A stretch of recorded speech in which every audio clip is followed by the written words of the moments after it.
Yeah, I did some more work polishing the first stage.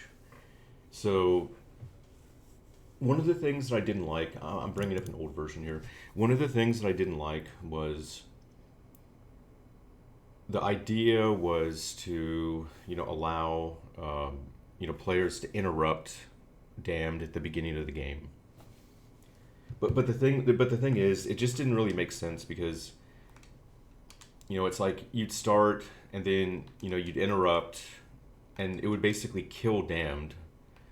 Um, but then after that, you still fight him as the boss for the first level, and it just really didn't make sense because of that. So I changed the behavior on this so that uh, leveraging some of the graphics that are in the endless result stage. Um, I got some stuff going on there. So basically, for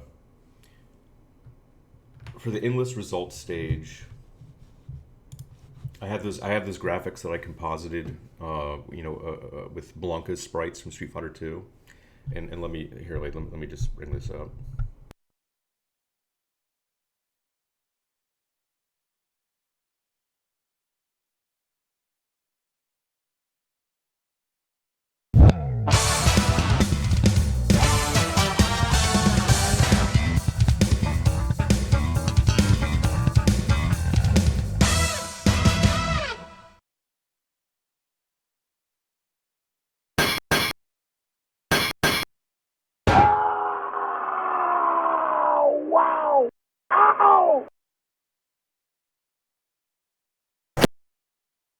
Okay, so I have those graphics, and so basically, now I'm leveraging that in the first level of the game, so that when you interrupt damned, um, he kind of flips out and then runs away, and now it's more consistent. So the idea basically is that after you beat the crap out of him on the first stage, um, his glasses get knocked off, and that's why you get the palette swap when you fight him as the boss, where he's wearing the black glasses instead of the blue glasses. And so I'll show how this plays out.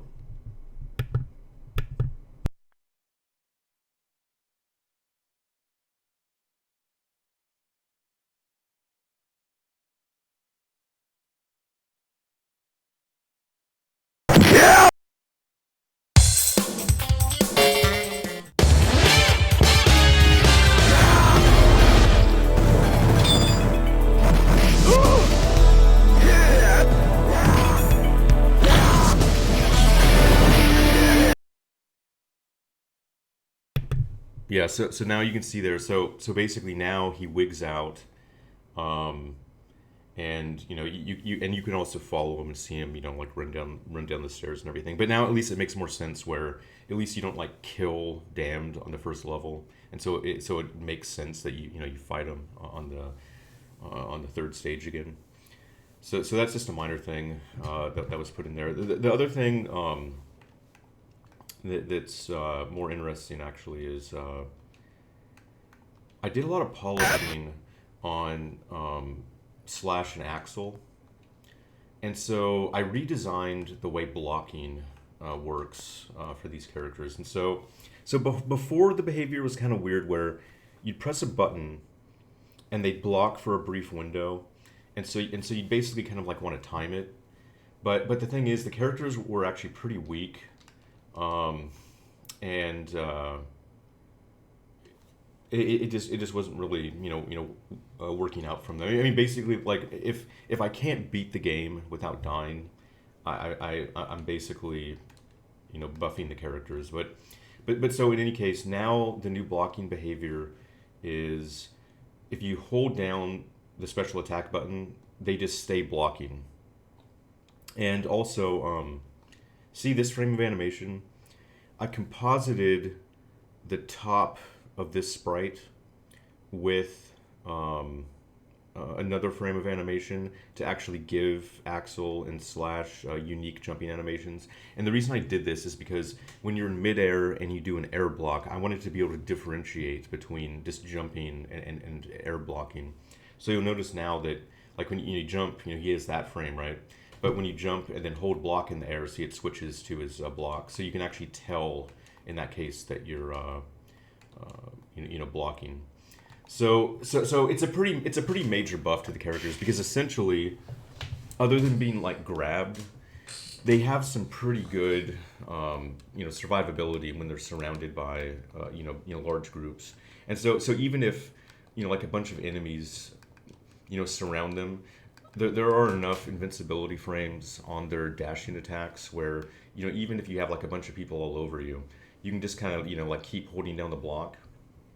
And then to get out of it, you can, do one of the, dashing attacks that has some invulnerability frames. See, like that. So, I mean, so basically, and what I like about it is that it makes this character very unique. Like he plays very different. Both Axel and Slash, it makes them feel really unique, because just like the strategy that you play with these characters is just very different. It's just more kind of like they're basically defensive characters, where you're pretty much just like waiting for an opening, and taking advantage of your invincibility frames. So yeah, it is it's interesting, but yeah, it's a good buff to them, and it makes them a lot more viable. And basically, the bottom line is it's just more fun to play.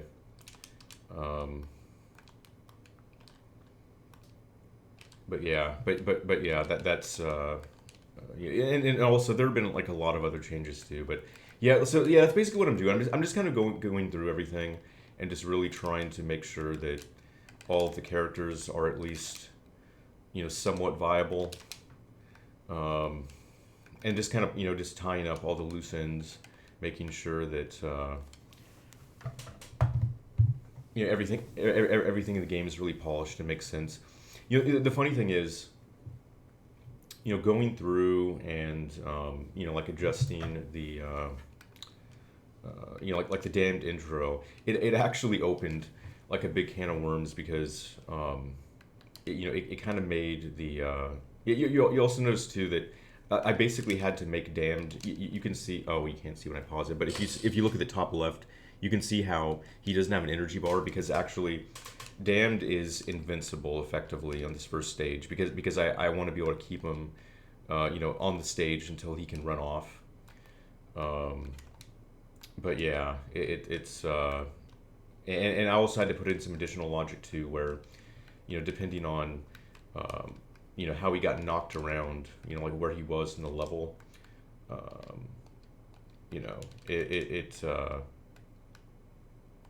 it basically impacted like how he had to reposition himself to get back in range to run down the stairs. So that's just minor update there.